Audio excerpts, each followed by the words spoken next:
सो अब तक हम लोगों ने मधुवन, तालवन, मधुवन में हमने क्या क्या पढ़ा था?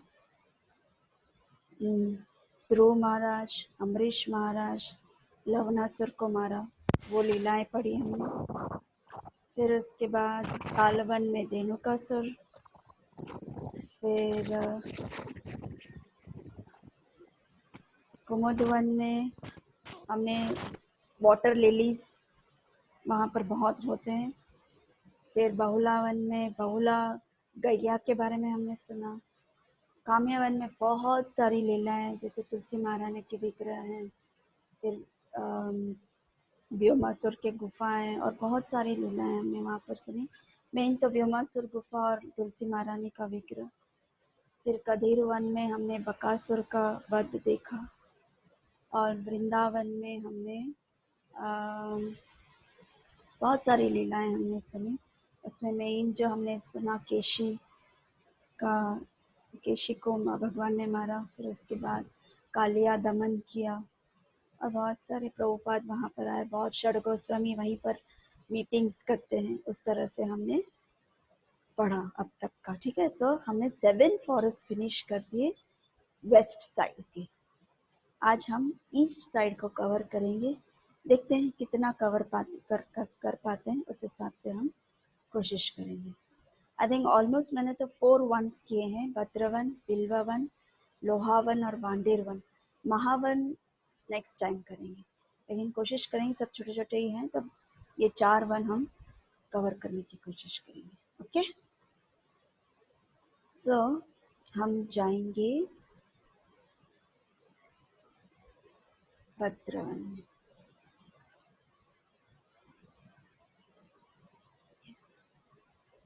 ये देखा, भद्रवन है ये देखो यमुना मैया। एक्चुअली जितने फॉरेस्ट हमने देखे वो सब यमुना तट है। हर एक प्लेस में, हर एक वनों में यमुना मैया वहाँ बहती थी। अब नहीं दिखाई दे रही, अब लुप्त हो गई है धीरे धीरे, लेकिन तब यमुना मैया बहती थी उधर। तो बहुत सभी जगह आप देखो यमुना मैया है। देखो पेड़ है, पेड़ वृक्षों में देखो आम कितने लटक रहे हैं। अभी तो आम का मौसम है, काश हमारे घर घर में आम होता तो हम रोज आम खाते ना।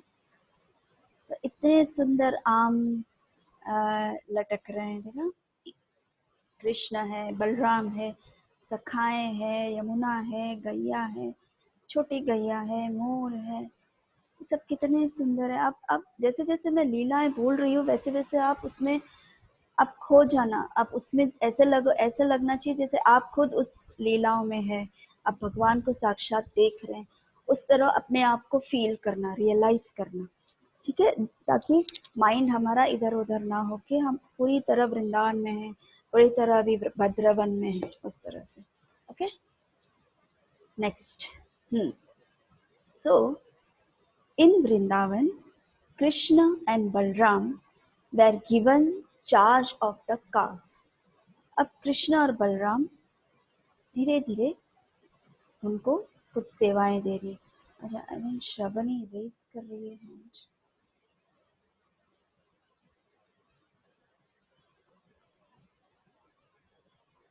कुछ बोलना है श्रवणी?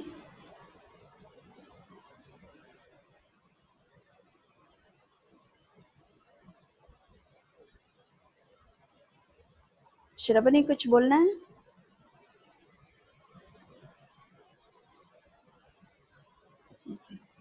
ठीक है।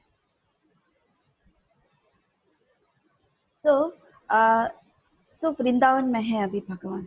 हमने देखा काम्यवन में वो रहते थे, फिर धीरे धीरे वहाँ के असुरों से तंग आके यशोदा मैया, नंद बाबा और बहुत सारे उनके ब्रदर, उनके जो नंद बाबा के भाई हैं, वो सब एक साथ मीटिंग करते हैं। और फिर उसके बाद उन्होंने सोचा कि अब हम वृंदावन जाते हैं, जहाँ पर हमें हमारे कृष्ण बलराम को कोई असुर हानि ना पहुँचे करके।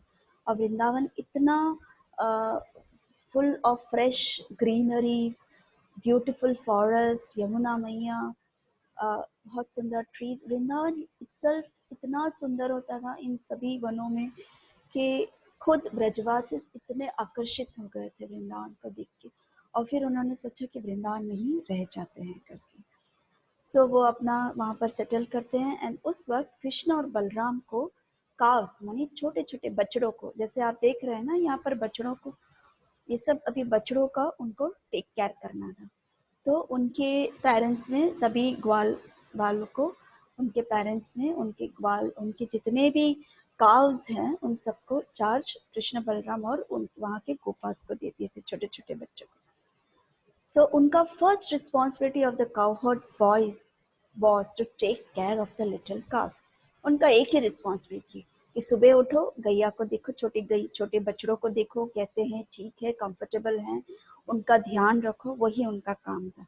और बड़े बड़े जो गैया थे, ऑक्स थे, वो सब उनके पेरेंट्स देखते थे। So the boys are trained in this from the very beginning of the childhood.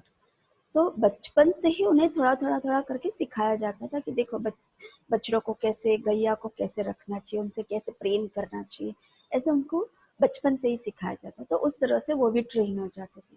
और बछड़ों को भी ग्वाल बाल कृष्ण बलराम बहुत प्रिय थे, तो वो भी उनके साथ खेलते थे, कूदते थे, उनके साथ आते आते जाते, इस तरह से बछड़े भी उनके साथ होता था। So, along with other little cowherd boys, Krishna and Balram went into the pasturing ground and took charge of the cows and played with their playmates.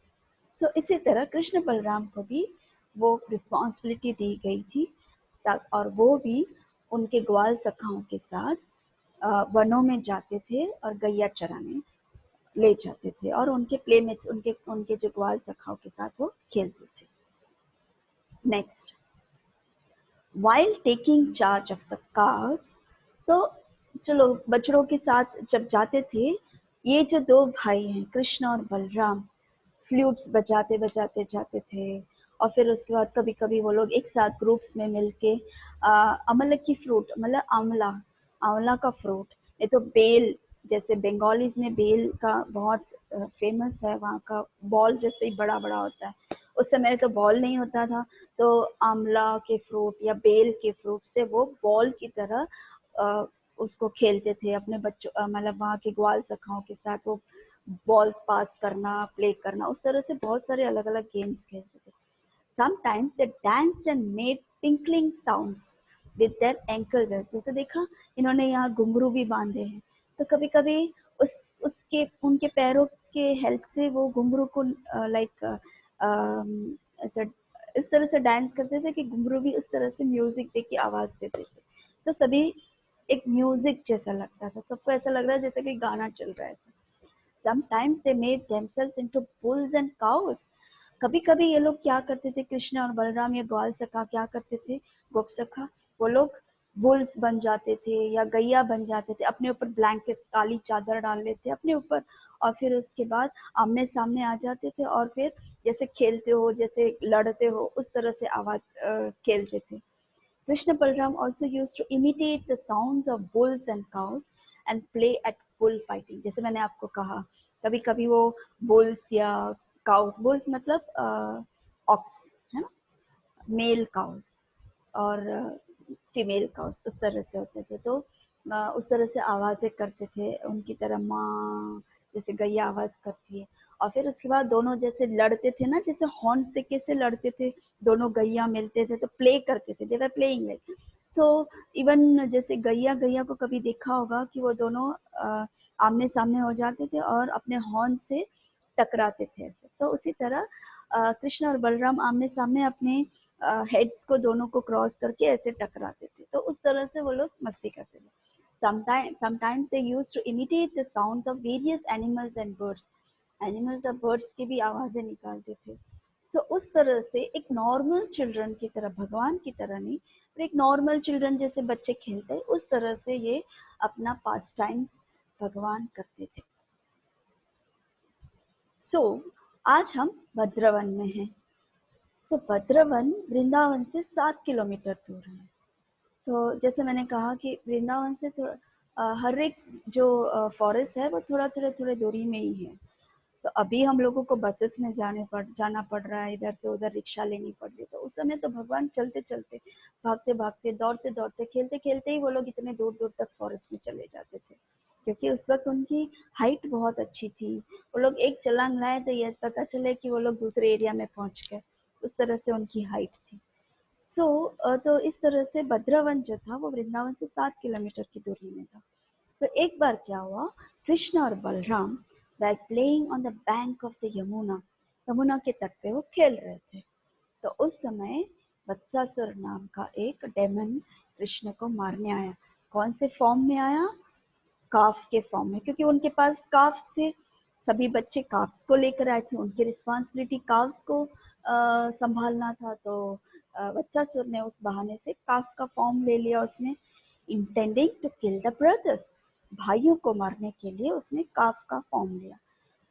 So the demon जो था वो काफ के साथ साथ अंदर मिक्स हो गया, मिंगल हो गया, ताकि किसी को पता ना चले कि ये काफ है, ये डेमन है, और कोई उसे पहचान ना पाए करके। सो Krishna however specifically noticed this, Krishna है, कृष्ण से कौन बच सकता है?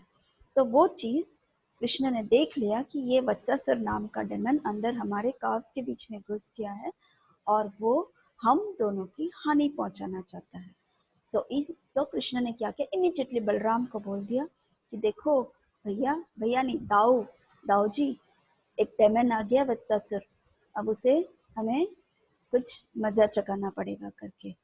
तो बलराम भी तैयार हो गए। तो कृष्ण और बलराम ने उसको पकड़ लिया और उसको कोशिश किया कि वो उसको पकड़ ले करके, उससे पहले वो भागे, उससे पहले कृष्ण ने उसके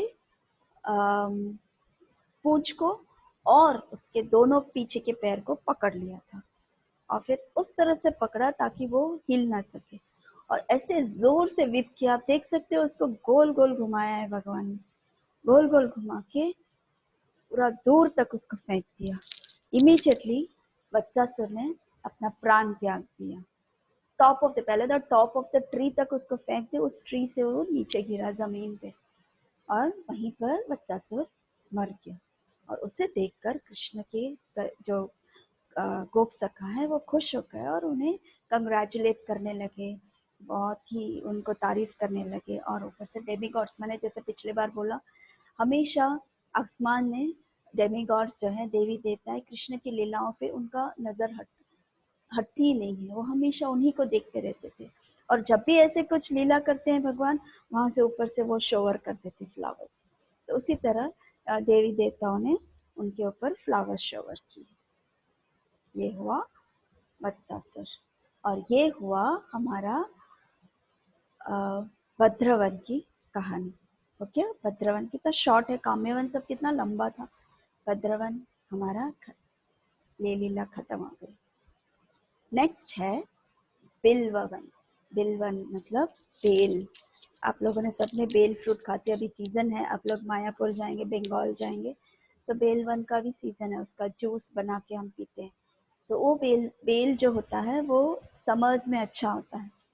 तो this forest is called Belvan or Bilvavan because during Krishna's manifest pastimes on this planet, जब भगवान इस प्लैनेट में अवतरित हुए, तब बिल्ववन नाम के उस वन में बहुत सारे बेल वृक्ष होते थे, बहुत सारे बेल वृक्ष होते थे। सो तो भगवान अपने काउस को लेकर आते, अपने गैया को लेकर आते थे, और गैया भी इतना आकर्षित हो जाती थी, वहाँ पर घास और वो सब इतने अच्छे थे कि उनकी इतनी टेस्ट थी कि आराम से गैया वहाँ पर चरने चली जाती थी। और हमारे जो कृष्ण बलराम और गोप सखा जो हैं, वो यहाँ पर मस्ती करना, स्पोर्टिंग करना, गेम्स खेलना, और उस बेल फ्रूट को, स्वीट फ्रूट को वो स्वाद लेकर बहुत ही ज़्यादा मग्न हो जाती थी। तो ये जगह है बेल, ये पूरा बेल भवन है, ये बिल्व ट्रीज है, इसको बेलवन भी कहते हैं और बिल्व वन भी कहते हैं। ये बिल्व वन मतलब वो है जहाँ शिव जी शिवलिंग में बिल्व के पत्र चढ़ाए जाते हैं, तो उसी वही है बेलवन भी और वही है बिल्व पत्र भी। So this is also the place where Lakshmi Devi is sitting performing tapasya, wanting to cross the Yamuna to enter into the Ras Leela. Krishna का मेन पार्ट है, गोप सखाओं के साथ तो वो खेलते ही थे, लेकिन गोपियों के साथ वो हमेशा रास लीला करते थे।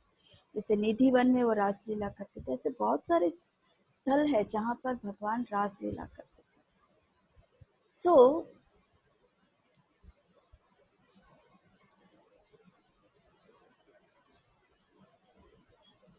रितेश कुछ बोलना है? नहीं माता जी। हाँ, पीछे तुम्हारा हाथ रेस हो गया था।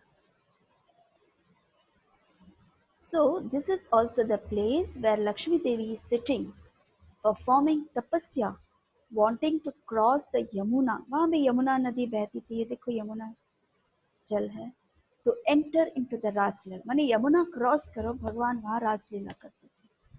कहने का तात्पर्य यह है कि लक्ष्मी मैया इस तरफ, यमुना के इस तरफ है, और रासलीला जो है वो यमुना के उस तरफ होता था। किसके लिए वो तपस्या करती थी? This forest is also called Shrivan, क्योंकि लक्ष्मी महारानी, लक्ष्मी देवी जो है वहाँ पर है, इसलिए उसे श्रीवन कहते थे, जहाँ लक्ष्मी मैया वहाँ रिसाइड करती है। सो उनकी लीलाएं हम सुनते हैं। वंस लक्ष्मी देवी एक बार नारद मुनि के वाणी मुख से ब्रजेंद्र नंदन श्री कृष्ण के बारे, रासलीला के बारे में उन्होंने सुना। सो लक्ष्मी मैया को बोल रहे थे कि लक्ष्मी मैया, आपने सुना है कभी रासलीला? अरे रासलीला इतना सुंदर है, इतना मधुर है कि वो रासलीला आप देख लेंगे तो आपको हमेशा ऐसा लगेगा कि बस हम वहीं पर रह जाएं। और वो रासलीला वो गोपियों के साथ करते हैं, और वो गोपियां नित्य हमेशा कृष्ण के साथ रासलीला हर रोज करती हैं। तो ये सुनते सुनते लक्ष्मी मैया को हृदय में उनको एक इंटरेस्ट जागा कि अच्छा, गोपियां जाती है तो मैं भी तो जा सकती हूँ, मैं भी तो विष्णु की पत्नी हूँ। विष्णु की पत्नी मतलब लक्ष्मी देवी कृष्ण की ही पत्नी है वास्तविक में, तो लेकिन वो सेवा एक्चुअली विष्णु को करती है, बट है तो कृष्ण की ही एक्सपेंशन है, राधा रानी की ही एक्सपेंशन है लक्ष्मी देवी, लेकिन उनका जो मेन रोल है विष्णु देवी, विष्णु के चरण दबाना। तो लक्ष्मी की इच्छा हो जाती है, वो ऐश्वर्य भाव में, ऐश्वर्य मतलब उनके पास ऐश्वर्य मतलब रॉयल, जैसे वही हमें लक्ष्मी देती है, राइट? उसके उस लक्ष्मी की वजह से ये संसार चलता है, वो नहीं है तो कुछ भी नहीं है, ऐसा हो गया है। लेकिन लक्ष्मी इज ऑल्सो, लक्ष्मी विष्णु है, जहाँ जहाँ विष्णु का वर्शिप होता है वहाँ वहाँ लक्ष्मी देवी होती है, और जहाँ जहाँ लक्ष्मी होती है वहाँ पर ऐश्वर्य होता है। तो एक बार लक्ष्मी देवी ने सोचा कि क्यों ना मैं भी जाऊं ब्रज में करके। तो उससे पहले लेकिन नारद मुनि बोलते हैं कि ये गोपियां वो है जो सिर्फ गोपियां ही उस रासलीला में एंटर हो सकती हैं, और उनके परमिशन के बिना कोई वहां जा नहीं सकता है, क्योंकि वो शुद्ध प्रेम करती है कृष्ण से। वो प्रेम, ऐसा प्रेम जो अपने लिए कभी नहीं सोचती, वो सिर्फ कृष्ण को खुश कैसे करना है, कृष्ण के लिए ही रहती है, कृष्ण के लिए ही जीती है, कृष्ण के लिए क्या अच्छा है, कृष्ण के लिए क्या बुरा है, कृष्ण को क्या अच्छा लगता है, बस उनका एक ही नित्य उनका बुद्धि वही चलता रहता है। जैसे हमारा बुद्धि कैसे, सुबह उठना है, स्नान करना है, ब्रश करना है, चैंटिंग करना है, पढ़ाई करनी है, यहाँ जाना है, वो करना है, ये करना है, हमारा नित्य वही चलता रहता है। आज होमवर्क ये करना है, स्कूल में जाना है, बट फ्रेंड्स को मिलना है, इसके साथ ये डिस्कस करना है, ऐसा है। लेकिन इनका डिस्कशन तो कुछ भी नहीं, बस कृष्ण कृष्ण कृष्ण। गोपीज को मिलती हैं, उनके फ्रेंड्स को मिलती हैं तो कृष्ण के बारे में बात करती है, कृष्ण को क्या चाहिए, कृष्ण को क्या लेकर जाए, कृष्ण को क्या पसंद है, कृष्ण को क्या नापसंद, आज कृष्ण कहाँ मिलने वाला है, आज कृष्ण कैसे श्रृंगार कर रहा है, आज कृष्ण कैसे लीलाएं करने वाला है, क्या लीला करने वाला है, ऐसे सब सोचती रहती, ऐसे ही नित्य सोचती रहती है। तो इतने उनके स्तर पे कोई नहीं जा सकता है। तो ऐसे गोपियां जो जब कृष्ण द्वारका लीला में थे और उन्हें सिर दर्द हो रहा था, और नारद मुनि जब गए थे उनके पास, और जब नारद मुनि ने ये कहा कि आपके रज अगर आप भगवान को देंगे तो आप नरक में बहुत वर्षों तक, बहुत योनियों तक आपको नरक भुगतना पड़ेगा, तो ये सब उनको डराया भी था नारद मुनि ने, फिर भी गोपियों का एक ही लक्ष्य था कि नहीं, चाहे कुछ भी हो जाए, हमारा सिर्फ लक्ष्य ये है कि कृष्ण ठीक होना चाहिए, फिर हम कहीं भी हो, हमें उससे कोई चिंता नहीं, हमें कोई चिंता नहीं। ऐसा प्रेम गोपियों का था। ऐसा प्रेम हो तो रासलीला में पहुंच सकते हैं। तो ऐसे एक लीला है गोपेश्वर महादेव का, जैसे मैंने पिछली बार वृंदावन में बताया था आपको, वृंदावन के इसमें गोपेश्वर महादेव है। तो गोपेश्वर महादेव महादेव पहुंच गए वहां पर, तो महादेव ने बोला कि मुझे रासलीला में जाना, प्रवेश करना है। तो उनको भी गोपियों से परमिशन लेनी पड़ती थी, क्योंकि गोपियां हर एक व्यक्ति को देखते थे कि यार सच्चे में कृष्ण को प्रेम कर रहे हैं तो ही ये रासलीला में अटेंड कर सकते हैं। तो उस तरह से उन्होंने देखा, शिव जी का बहुत टेस्ट किया उन्होंने, फिर आखिर में बोला कि ठीक है, आप आ तो सकते हैं, लेकिन आप इस फॉर्म में नहीं आ सकते, आपको इस फॉर्म में अलाउड नहीं है। तो महादेव बोले अरे, तो मैं कैसे उनको मिलूंगा, मुझे रासलीला देखनी है, मुझे बहुत ही देखना।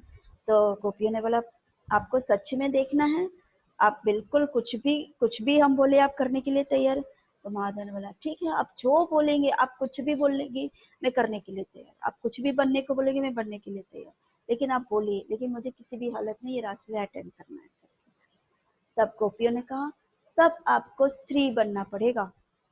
तो बोले कि ठीक है, मैं बन जाऊंगा। महादेव ने सोचा ही नहीं, स्त्री बनने के लिए तैयार हो गए। बोले कि स्त्री बनने के लिए क्या करना होगा। तो बोले कि मानसरोवर है, वहां पर एक लेक है, कुंड है, उस मानसरोवर के कुंड में आप स्नान कीजिए और अपने आप गोपी बन जाएंगे। तो महादेव इमीडिएटली भागते हैं मानसरोवर लेक में। वहां जैसे ही वो स्नान करते हैं, वो ऊपर आते हैं जैसे ही, तो गोपी के भाव में आ जाते हैं। तो और फिर उनको रासलीला अटेंड करने का मौका मिलता है। तो वो होता है रासलीला। ऐसे रासलीला में लक्ष्मी देवी जाना चाहती है, लेकिन लक्ष्मी देवी जो है वो ऐश्वर्य भाव में है, उनको गांव की लड़की नहीं बनना है। अब गोपियां जो थी वो गांव की लड़कियां थी, उनके माँ बाप खेती चलाते थे, और उनके पास गैया होती थी। वो लोग किंग जैसे नहीं थे, राजा जैसे नहीं थे, वो लोग एक सामान्य गांव के लोग थे।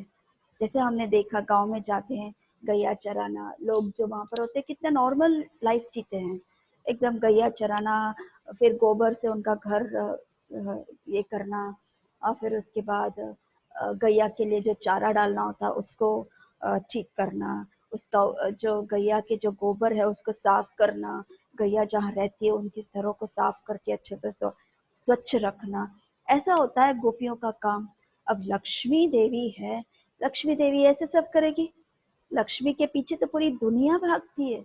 आज हमारे ये दुनिया क्या है, पैसे के पीछे भागती है।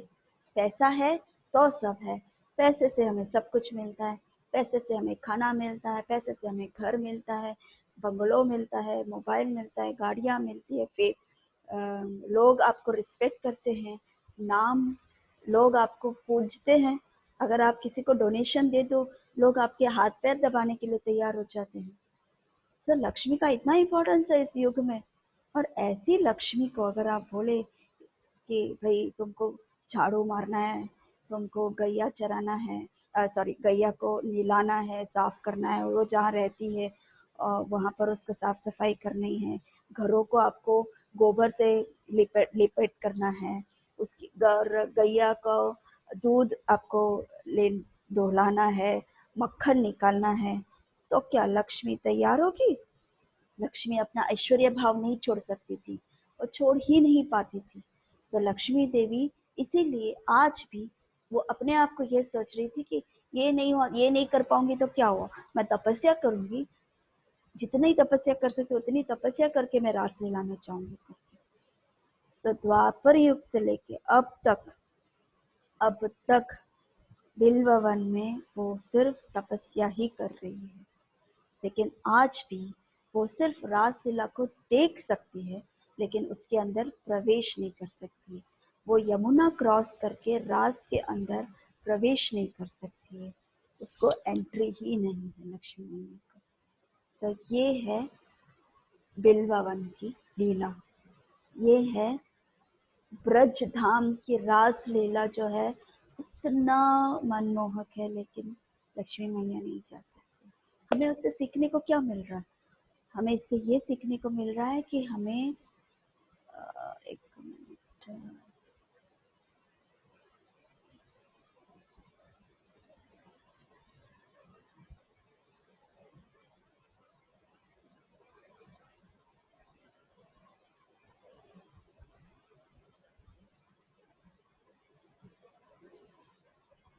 कुछ बोलना था पायल? तुम लोग के हाथ क्यों रेज हो जाते बात बात पे? फिर मैं कंफ्यूज हो जाती हूँ। देखो मैं पूरी बाहर ही आ गई तुम्हारे इससे से। मैंने कहा क्या हो गया सब? आपको सबको ठीक से सुनाई दे रहा है ना? कोई प्रॉब्लम नहीं है ना अब तक? ठीक है।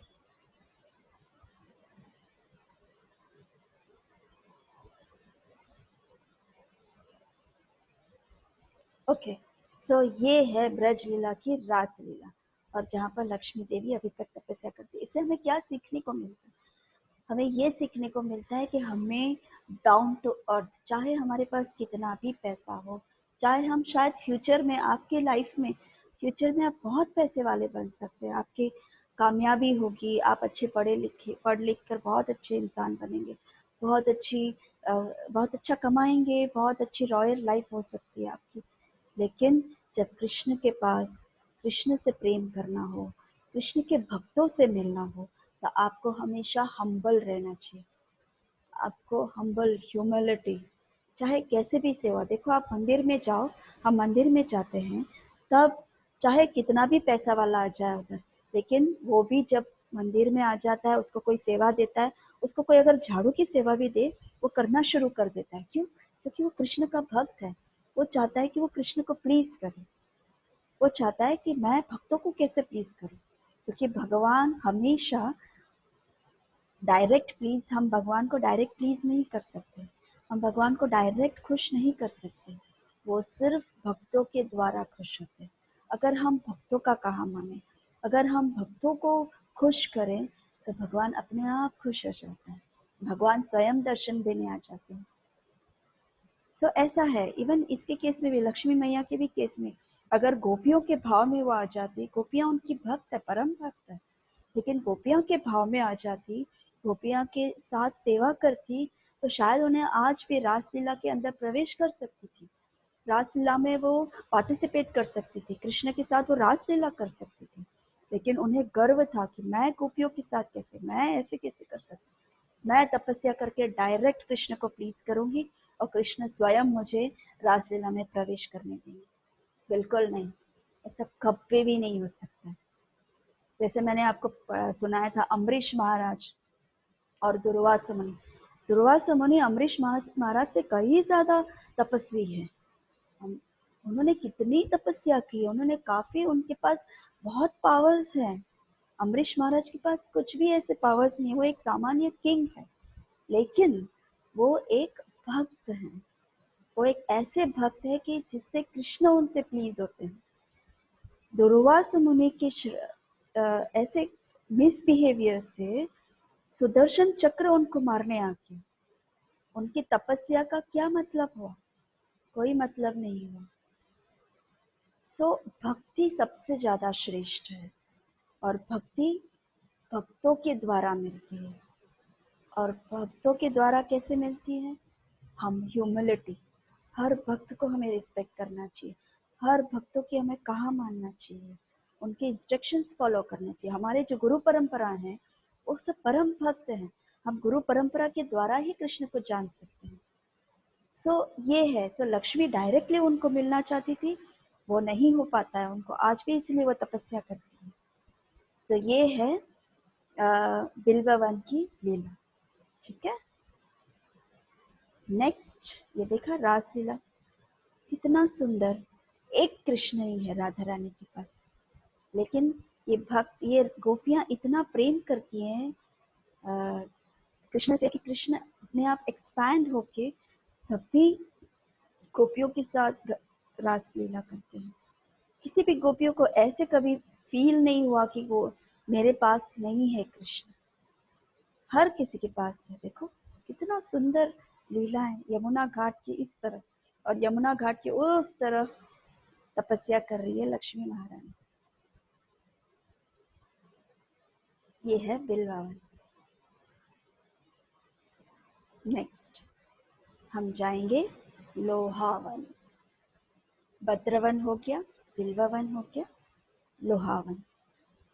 लोहावन जो है is the battlefield where Krishna fought and defeated Jarasandh. Actually ये जरासंध कौन है? जरासंध जो है आई थिंक कंस का ससुर है जरासंध। और जरासंध ससुर है मतलब कंस की वाइफ के पिताजी। जब कृष्ण ने कंस को मारा तो जो जरासंध है उनकी जो बेटी है वो तो विधवा हो गई, विडो हो गई।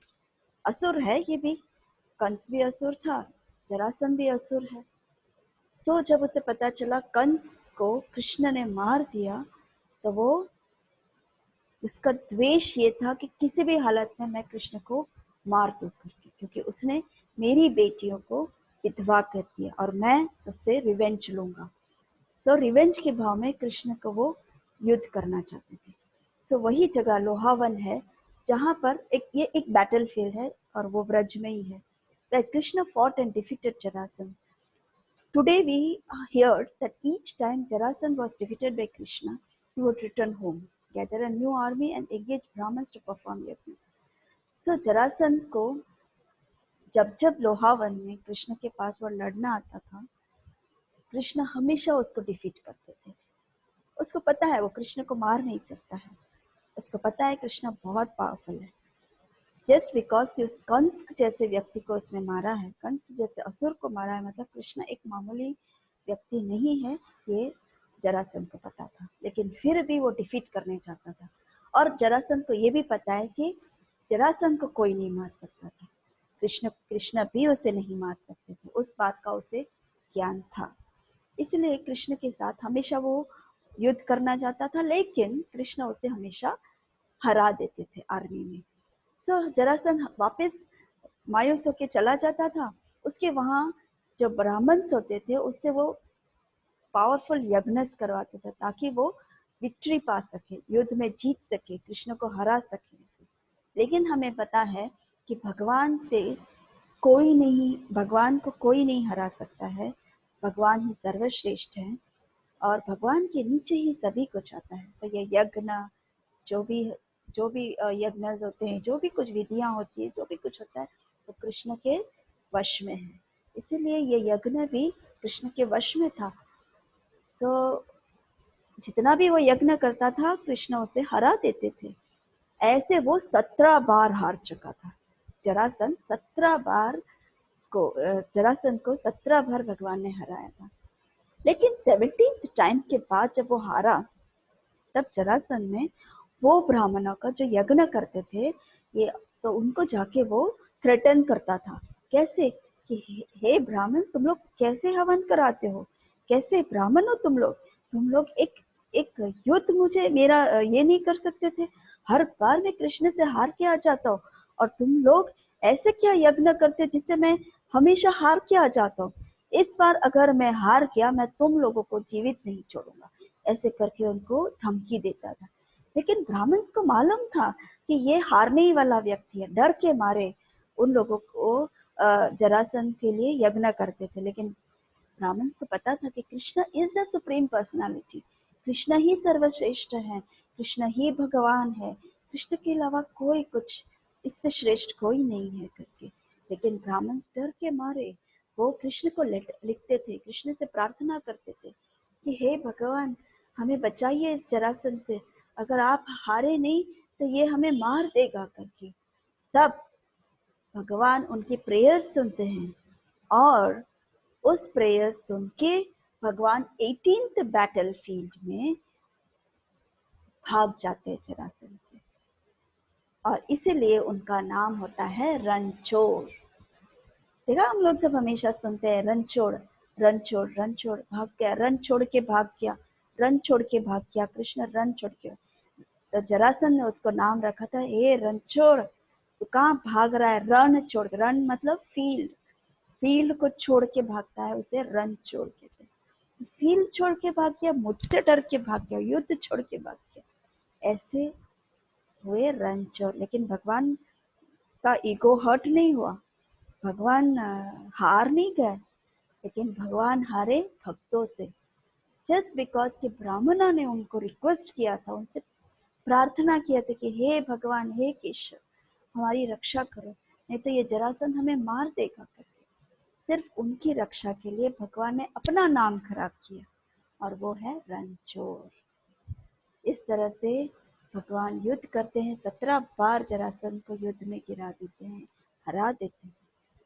तो उसके बाद उसकी कहानी होती है, जरासंध को वैसे भी भीम उसे मारता है, तो भीम ही उसे मार सकता था, तो कृष्ण उसे वहां पर ये करते हैं, उनको एडवाइस देते हैं भीम को कि देखो इस तरह से मारो करके। तो उसकी अलग कहानी है जिस पे हम अभी नहीं जाएंगे। तो भीम के हाथ जरासंध की मृत्यु होती है। सो ये है लोहावन की कहानी। अब हम जाते हैं बांडेर वन में। बांडेर वन तो हमें बहुत प्रिय है, राइट? बांडेर वन हमें बहुत प्रिय है। यहाँ पर स्पेशली ये ट्रीज, ये जो वट है, बांडेर वट कहते हैं। जब से भगवान ने लीलाएं की है तब का है ये वन, तब का है ये ट्रीज। सो चलिए हम सुनते हैं इसकी लीला। Krishna used to enjoy the pastimes of taking lunch with his cowherd boyfriends. तो कृष्ण को ये बांडेर वन इतना प्रिय है कि हर बार वो यहाँ पर आके लंच लेते थे। जैसे बहुत सारे वनों में जाते थे, उसमें से ये एक वन भी है जहाँ पर वो रेगुलरली, जब वो वृंदावन रहते थे तब वो यहाँ में हर बार आते थे और अपना लंच शेयर करना, अपने ग्वाल सखाओं के साथ बैठकर लंच करते थे। In this forest, there are many pastimes, places to visit, such as Bhandir Wat, Venu Kopa, Banshi Wat, the temple of Sri Dam, etc. The demon Pralambasur was killed by Balram in Bhandir Van. So यहाँ भगवान प्रसाद यहीं पाते थे, lunch यहीं करते थे वो अपने ग्वाल सखाओं के साथ। और इस फॉरेस्ट में बहुत सारे पास टाइम्स हैं, जैसे बांडेर वट का, वेणुकोप का है, वंशी वट है, श्रीदाम उनके ग्वाल सखा हैं, जो यहाँ पर हम आगे जाएंगे तो मैं आपको कहानी सुनाऊंगी। प्रलंबासुर नाम के एक असुर को बलराम जी ने बांडेर वन में मारा था। तो सबसे पहले हम बांडेर वट में चलते हैं। ये है भांडेर वट। आई थिंक सभी भक्त जो बच्चे वृंदावन आए हैं उनको सभी को ये ज्ञात होगा, ध्यान होगा, याद होगा कि ये भांडेर वन वही है जहाँ पर कृष्ण और राधा रानी की शादी हुई थी। सो ये है वो वन। तो हम और भी विस्तार से हम सुनेंगे, तो अगले बार जब आएंगे तब आप और भी अच्छे से उस लीला को अब्सॉर्ब कर पाएंगे। सो आप लोग जा रहे हैं ना Bhander one? At the time of Krishna's manifested Leela in Vrindavan, this tree was so big that it literally covered miles. अभी ये ट्री शायद वो बोल रहे, अभी तो शायद वृंदावन में ये सबसे टॉलेस्ट ट्री होगा, लेकिन तब जब भगवान थे 5000 years बैक की बात है, तब ये वट जो था वो इतना बड़ा था कि माइल्स माइल्स तक वो ऊंचा था, और इतना ऊंचा था कि वो क्लाउड तक भी पहुंच जाता था, जहाँ क्लाउड है उस तक पहुंच जाता था। It was rich and fully laden with leaves and flowers, looking like a beautiful cloud. और उस तरह से वो दिखता था जैसे घने घना था, ग्रीन ग्रीन लीव से इतना घना था वो, ऐसा लग रहा था कि क्लाउड के नीचे, बादल के नीचे बैठा हो उस तरह से। और इसके ब्रांचेस इतने लंबे लंबे और वाइड थे, कृष्णा और उसके ग्वाल सखा कभी कभी यमुना क्रॉस करना पड़ता था, तो ये ब्रांचेस के ऊपर से चल के यमुना क्रॉस करते थे। इतना वाइड, इतना ऊंचा, इतना सुंदर घना था ये बांडेर what. Next, it was mostly under the Bhandirvat tree that Krishna and all his gopas would gather to enjoy their lunch. तो ये भांडेरवट, ये देखो ये है वो वट, उस वट के नीचे ही भगवान हमेशा से तरह तरह के व्यंजन अपने ग्वाल सखाओं के साथ बैठकर आराम करते थे और भोग लेते थे। उनके गैया को वो ऐसे ही छोड़ देते थे ताकि गैया जो है वो वहाँ के सुंदर वनों में वो मीठी घास को वो ग्रेस करे। तो जैसे they would play games, wrestle, and finally sit under the shade of Bandirva tree to enjoy the various delectable preparations sent by their mothers. उनकी माताएं जो है कृष्ण के लिए, सिर्फ यशोदा मैया ही नहीं, इन लोगों की जो ग्वाल सखा की जो मैया है वो भी कृष्ण और बलराम के लिए अलग अलग प्रकार के भोगा बेचते थे ताकि कृष्ण उसे पसंद करे, कृष्ण उसे लाइक करे, कृष्ण टेस्टली उसे खाए करके। तो उस तरह से व्यंजन जो उनकी मैयाएं बेचती थी, तो वो भांडेरवट के नीचे वो आराम से खुशी खुशी एक दूसरे को शेयर करके वो आनंद लेते थे भोग का। Krishna would sit in the middle with hundreds of circular rows of cowherd boys. इतने सारे ग्वाल, इसमें तो बहुत कम है लेकिन इतने सारे ग्वाल सखा, पूरा ब्रज के ग्वाल सखा थे। तो भगवान बीच में बैठ जाते थे और सब ग्वाल सखा उनको देख सके ऐसे सराउंडिंग बैठ जाते थे और फिर वो लोग मस्ती करते थे, एक दूसरे का मजाक उड़ाते थे, खाते थे। उस तरह से वो लोग आनंद ले रहे थे बांडेरवन में। नेक्स्ट, ये वो जगह है जहाँ पर श्रीमती राधा रानी और कृष्ण की शादी हुई और गोपीस ललिता सखी, विशाखा सखी और अष्ट सखियों के साथ वो यहाँ पर शादी करते हैं और उनकी शादी जो है स्वयं ब्रह्मा वेद बोल के यज्ञ के साथ उनकी शादी कराते हैं लीगली। हालांकि हम यहाँ पर देखते हैं मटेरियल वर्ल्ड में किसी को पता ही नहीं है कि राधा रानी और कृष्ण की शादी हुई भी है, क्योंकि ये बहुत कॉन्फिडेंशियली भगवान ने रखा है। भगवान नहीं चाहते कि सबको पता चले, सिर्फ उनके शुद्ध भक्तों को ही पता है कि राधा रानी और कृष्ण की शादी हुई है और वो भी ब्रह्मा जी ने कराई है और उसके साक्षी हैं स्वयं ब्रह्मा जी और गोपियाँ, यहाँ के वन, स्वयं भांडेर वन साक्षी हैं। ये वहाँ पर उस वट के नीचे ये मंदिर है, जैसे सभी बच्चों ने देखा होगा कि राधा कृष्णा की शादी हो रही है और ब्रह्मा जी उसके शादी करवा रहे हैं। ये वहाँ पर एक मंदिर है, वही मंदिर पीछे श्री श्री राधा रास राधा बांडीर बिहारी करके कितने सुंदर है, देखा गोल मटोल राधा रानी और कृष्ण दोनों। और इनका हाथ यहाँ पर है जहाँ पर राधा रानी को सिंदूर लगा रहे हैं। सिर्फ यहाँ पर ही एक ही मंदिर पूरे विश्व में, यहाँ पर ही एक ऐसी जगह है जहाँ पर कृष्ण राधा रानी को सिंदूर लगा रही है। वही जगह है, देखा जिस तरह से लगा रहे और राधा रानी उनके चरणों में लगा रहे और सभी ग्वाल गोप सखा गोपियाँ सब उसका आनंद लेके फ्लावर्स उन पे छिड़क रहे हैं। उस तरह से ये उनकी शादियाँ होती है यहाँ पर। नेक्स्ट होता है वेणुकूप। There's a well here called वेणुकूप। हमने सबने देखा वेणुकूप, बांडीर कूप भी कहते हैं। सो ये इसके लिए, किसके लिए ये भगवान ने वेणुकूप बनाया है? Krishna creates this वेणुकूप by pushing his flute into the ground. उनकी जो बांसुरी है वो जमीन की तरफ पुश करते हैं और वहां पर वो एक कूप होता है, क्योंकि कभी कभी उनको कुछ जगह पे जल नहीं मिल रहा हो, यमुना दूर हो और नहीं जाना हो, ऐसा हो तो भगवान वहीं से अपनी वेणु से ही धक्का मतलब पुश करके जमीन पे, तो ऑटोमेटिकली वहां पर पानी जल प्रकट हो जाता है ताकि उनके जो फ्रेंड्स को वो प्यास बुझा सके इस तरह से। सो वो है ये वेणुकूप। और एक स्टोरी है, जब कृष्ण ने, मैंने आपको बताया था वत्सासुर को मारा था, कौन से वन में? भद्रवन में। भद्रवन में जब वत्सासुर को भगवान ने मारा था, तो भद्रवन तो वृंदावन से काफी दूर नहीं है, तब सभी गोपियों को पता चल जाता है, गोपों को पता है कि वत्सासुर को कृष्ण ने मारा, वो भी काफ के फॉर्म में है, गैया के फॉर्म में है। तो गोपियां को तो बहाना चाहिए होता है कृष्ण से लड़ने के लिए, तो गोपियां सामने हो जाती है और बोली, हे कृष्णा, तुम हमें छूना नहीं, तुम पापी हो गए हो, तुमने सबसे ज्यादा पाप किया है। और उस तरह से तो कृष्ण ने बोला, कैसे भाई, मैंने तो कोई पाप नहीं किए, तुम कैसे बोलते कि मैंने पाप किए हैं करके, वो भी ऐसे सिन किए।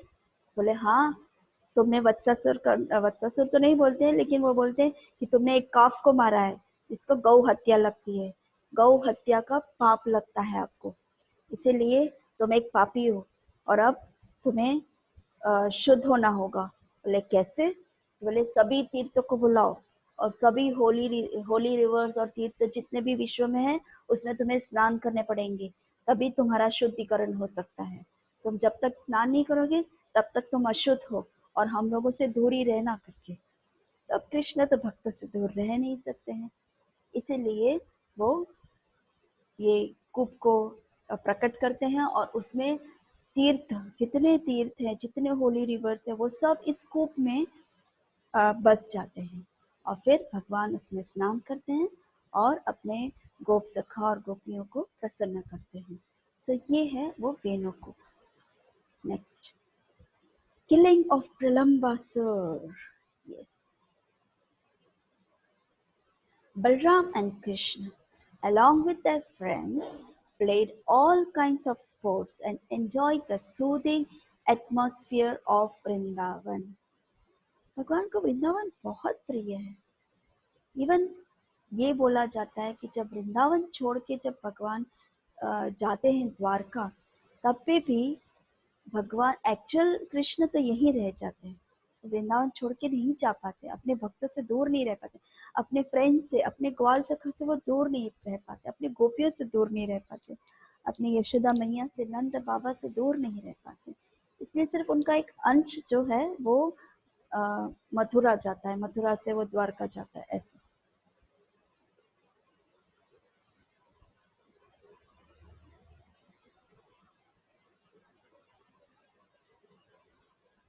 डिस्कनेक्ट नहीं हुआ ना? ओके, ठीक है।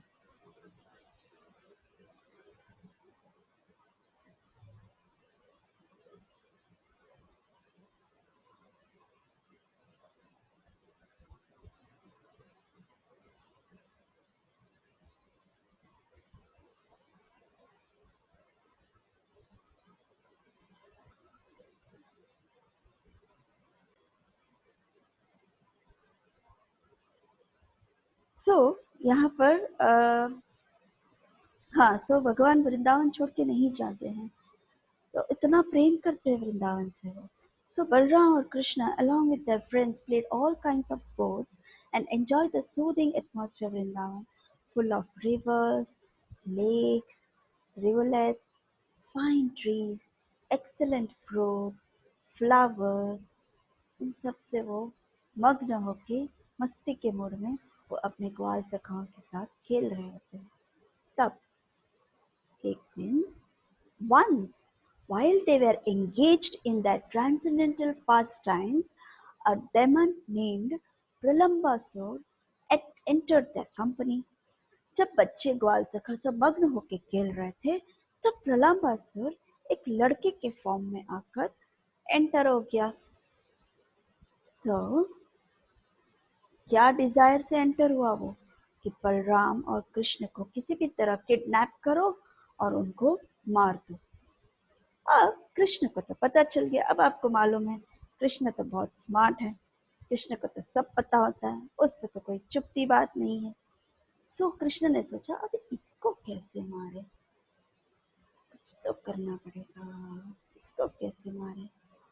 तब एक्सटर्नली नाटक कर रहे हैं, और फिर उसको बुलाते हैं, क्योंकि वो एक लड़के के फॉर्म में आया था।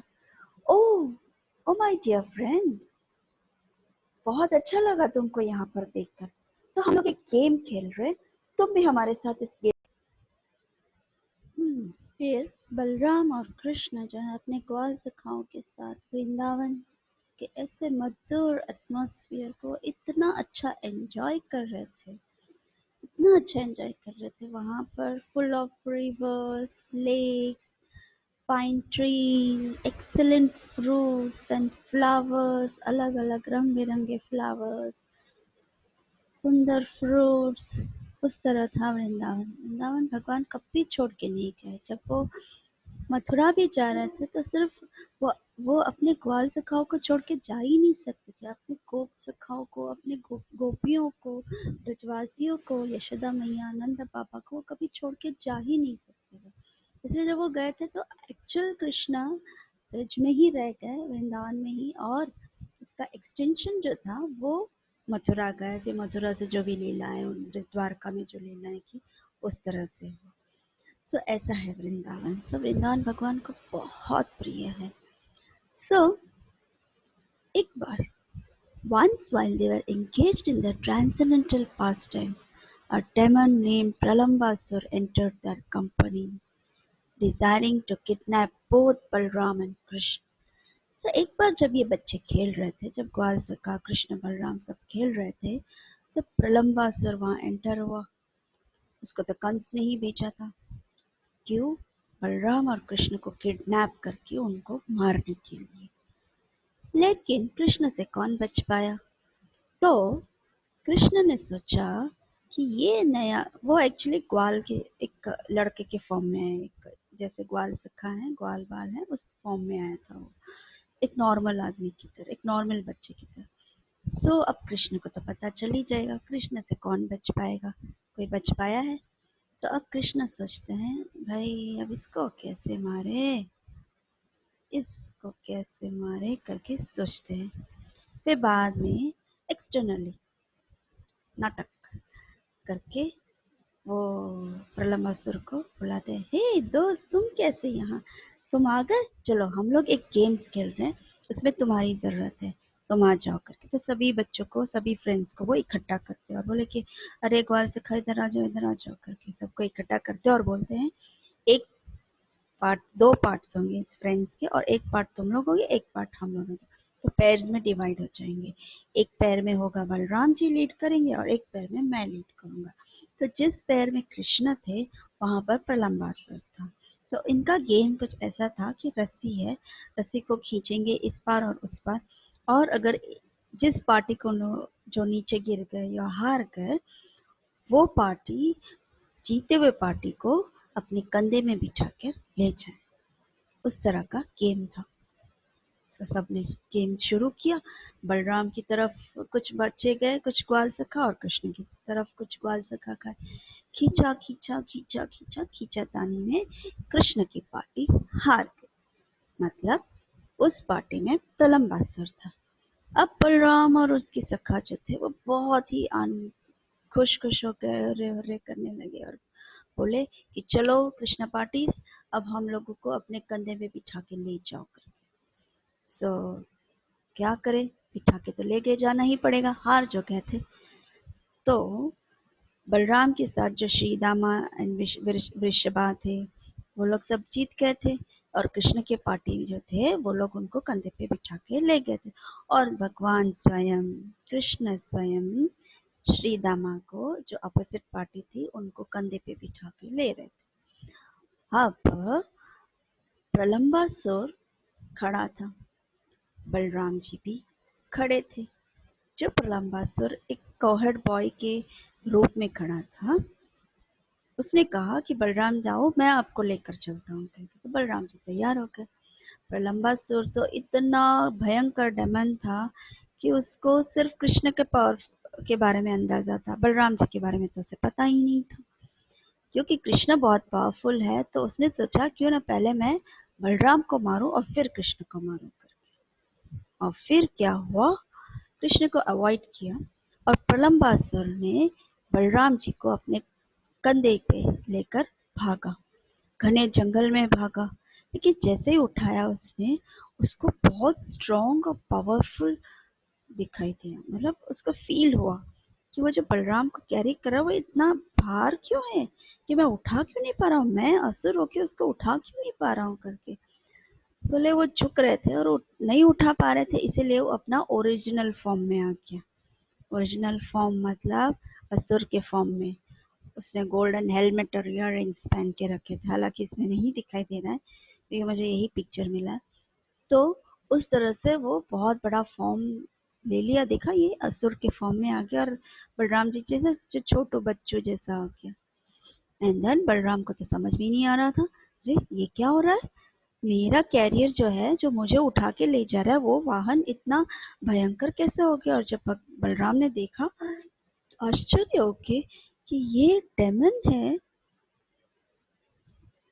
जो अपने आप को उसने एक्सपैंड कर लिया to the limits of the clouds, clouds तक उसने लिमिट तक उसने अपने आप को एक्सपैंड किया। उसकी जो आंखें हैं वो ब्लेजिंग फायर की तरह था और उसके शार्पन टीथ थे। तो पहले तो बलराम जी को समझ में नहीं आया, फिर बाद में से उसने आराम से सोचा और समझा कि ओ तो ये है असुर प्रलंबासुर, तो अब इसको मुझे मारना पड़ेगा और ये मुझे मारने आया था, चल बच्चों मैं तुझे मारता हूँ करके उसको क्या किया बलराम जी ने, उसके सिर पर एक मुक्का लगाया, वो भी ऐसा मुक्का जैसे इंद्र, स्वर्ग का जो इंद्र है वो जैसे अपने वज्र से माउंटेन को मार दे और वो माउंटेन नीचे गिर जाए, उस तरह से उसने बलराम जी ने उस डेमन को अब सिर पे एक झटका लगाया और इतना जोर से लगाया ऐसा लग रहा था जैसे एक स्नेक को किसी ने स्मैश कर दिया हो उसके उसके सिर को पकड़ के। और तो डेमन जैसे ही उसके सिर पे ये मुक्का लगा लंबा सिर के, धड़ाम से नीचे गिरा जमीन पर और वहीं मर गया।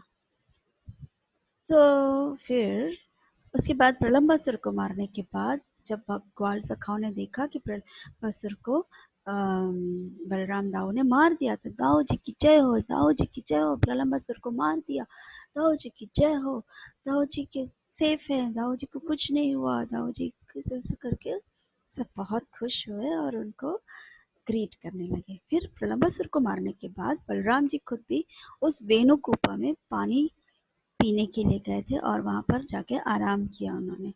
और सुनने में आया है कि बलराम जी का जो क्राउन जो उन्होंने पहना है मुकुट, उस मुकुट का जो इम्प्रिंट है जो अ, वो उस जगह पर है करके छाप बोलते हैं, इस तरह से वो छाप उधर भी है करके से ये हुआ प्रलंबासुर का वध। देखा कैसे कितना छोटू हो के इतना बड़ा ह्यूज डेमन को बलराम जी ने मार दिया, कितने पावरफुल है।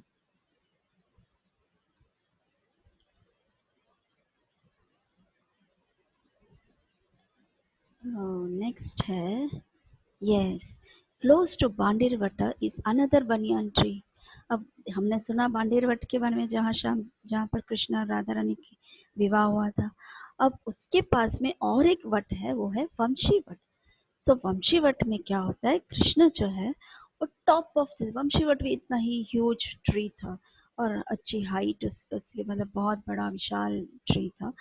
तो कृष्ण उस पे चढ़ गए और वो मधुर मधुर अलग अलग धुन अपनी वंशी से म्यूजिक फ्लूट बजा रहे थे, तो इसीलिए उसका नाम हुआ वंशी। और उस वंशी धुन को सुन के उनकी जो गैया है तो वो गैया को बुलाते थे कि अब घर जाने का समय हो गया ना, तो गैया को बुला के उन सबको इकट्ठा करते थे उधर। और उस वंशी वट के नीचे श्रीदामा का मंदिर है, ये है वंशी वट, यही वट से भगवान ऊपर चढ़ गए थे और गैया को उनके मधुर धुन से बांसुरी की धुन से उनको बुला के इकट्ठा करते थे। और यहाँ ठीक इसके नीचे, अभी तो ये पुराना है पिक्चर, अभी तो जब आप देखेंगे तो सब यहाँ मंदिर बना है, यहाँ मंदिर बने हैं, बहुत ही अच्छा डेवलप कर रहे हैं वो लोग। और यहाँ पर जो है वहाँ श्रीदामा का मंदिर है, तो श्रीदामा के मंदिर यहाँ पर ठीक वट के नीचे है। श्रीदामा जो है वो कृष्ण के बहुत इंटीमेट ग्वाल सखा थे, बहुत ही इंटीमेट ग्वाल सखा थे। तो जब कृष्ण, जब उन्हें पता चला कि मथुरा छोड़ के कृष्ण व्रज छोड़ के मथुरा जा रहे हैं अक्रूर के साथ, तब श्रीधाम को बहुत दुख हुआ, बहुत हृदय उनका समा नहीं पाए थे वो, इनका हृदय टूट गया था और वो दुखी होकर और कृष्ण को बोलने लगे, कृष्ण अगर तुम चले जाओगे तो हमारा क्या होगा? हमारा क्या होगा? इस वन का क्या होगा? ये ग्वाल, ये गैया का क्या होगा? ये सखाओं का क्या होगा? तुम्हारे बिना रह ही नहीं सकते हैं। तुम्हारे बिना तो वो मूर्छित के समान है। मतलब उनमें तो कोई जीव ही नहीं होगा, बस शरीर चल रहा है, बस ऐसे ही होगा और वो स्थिर हो जाएंगे। तुम्हारे बिना ये पूरा वन अधूरा है। तुम क्यों जा रहे हो हमें छोड़कर? मत जाओ ना ऐसे। तब भगवान बोलते हैं कि मैं आऊंगा श्रीदामा, तुम्हारे पास वापस आऊंगा करके। तब तब श्रीदामा बोलते, तुम आओगे? सच में आओगे? तो ठीक है, मैं यहीं पर तुम्हारा इंतज़ार करूँगा। जब तक तुम नहीं आओगे मैं यहीं पर इंतज़ार कर, लेकिन आना ज़रूर। तुम्हारे लिए मैं इंतज़ार कर रहा हूँ, आओगे ना? तो कृष्ण बोलते हैं हाँ, मैं ज़रूर आऊँगा। और फिर उस तरह से फिर कृष्ण चले जाते हैं। और तब जाने के बाद से लेकर तब तक बस श्रीदामा भगवान के साथ जो जो लीलाएं, वो स्वीट पास टाइम्स जो उनके साथ वो थे, और वो सब लविंग एक्सचेंजेस जो था उनके बीच में, जो कृष्ण के साथ जो उनका प्रेम था, जो लीलाएं थी, जो उनके साथ खेलते थे, वो जगह जगह घूमते थे, असुरों को मारते थे भगवान, वो सब लीलाएं वो चिंतन कर रहे थे। इतना मग्न हो गए थे, इतना मग्न हो गए थे कि उनको यहाँ तक ज्ञान नहीं था कि द्वापर से कलयुग आ गया था। और जब कलयुग में चैतन्य महाप्रभु आए तो चैतन्य महाप्रभु भांडीर बनाए थे, क्योंकि चैतन्य महाप्रभु को पता है कि कृष्ण के रूप में उन्होंने श्रीदामा को प्रॉमिस किया था कि वो जरूर आएंगे करके। तब महाप्रभु जब देखते हैं भांडी यहाँ पर आके वंशीवट में आके श्रीदामा को, तो श्रीदामा स्थिर है, मग्न होके भगवान की लीलाओं में। उसको कुछ याद नहीं है सिवाय कृष्ण के। आंखें बंद करके वो बस कृष्ण कृष्ण कृष्ण कृष्ण को याद कर रहे थे। अचानक महाप्रभु ने श्रीदामा को जब बुलाया और देखा, श्रीदामा ने उठ के कि उनको, श्रीदामा ने जैसे ही देखा, उन्होंने देखा कि कृष्ण आया, कृष्ण, और गले लग जाते हैं। दोनों एक दूसरे से इतना गले लगते हैं, इतना गले लगते हैं कि उन्हें लिपट जाते हैं भगवान श्रीदामा से। और बताते हैं कि देखो सीतामा मैं आ गया, देखो सीतामा मैं आ गया, मैं आ गया करके सीतामा को लिपट के वो कस के पकड़ते हैं, आलिंगन करते हैं। तो ये है वंशीवट की लीला। यहाँ पर राधानाथ महाराज, जैसे हमारे गुरु महाराज हैं वैसे राधानाथ महाराज भी हैं, उनसे ही ये पूरा मैंने लिया था। तो राधानाथ महाराज कहते हैं कि वंशीवट में बैठकर हमें जो सच में कृष्ण को प्राप्त करना है, तो यहाँ पर प्रे करना चाहिए, यहाँ पर श्रीदामा से प्रार्थना करना चाहिए कि हमें कृष्ण मिले। हम आपको जिस तरह से कृष्ण ने आलिंगन किया, हम भी कृष्ण को उस तरह से प्लीज करें, और कृष्ण हमें आलिंगन करे, कृष्ण हमें प्रेम करे। उस तरह से हमें गिड़गिड़ाना चाहिए, भिक्षुक की तरह भिक्षा मांगनी चाहिए। तब श्रीदामा अवश्य अवश्य वो हमें आशीर्वाद देंगे। वो भी चाहेंगे कि सब कृष्ण के पास आ जाए, सब कृष्ण के सखा बने, और सब हम लोग कृष्ण के साथ लीलाएं करें। इसलिए श्रीधामा भी हमें आशीर्वाद है। उस तरह से हमें जब भी हम इस जगह पे जाएं तो श्रीधामा से गिड़गिड़ाते हुए प्रार्थना करना चाहिए।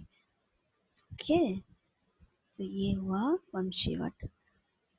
बस ये हुआ वंशीवट। आप लोग को याद है, यहाँ पर हम लोग ये वंशीवट के यहाँ पर कान लगा के सुनते थे कि मृदंग की आवाज़ आ रही है कि बांसुरी की आवाज़ आ रही है। तो सबको मृदंग की आवाज़ आती थी, तो किसी किसी को बांसुरी की आवाज़ तो किसी को भी नहीं आती थी, एक्चुअली बहुत कम लोगों को आती थी। तो प्रभु जी पीछे से इसमें रख के फ्लूट बजाते थे, लाइक ऐसे ऐसे, तो कोई बोलता था हाँ बांसुरी की आवाज़ आई, बांसुरी की आवाज़ आई करके। तो यहाँ पर हम लोग मस्ती करते थे, आप लोग को याद है? हाँ, ये है वो जगह। ओके।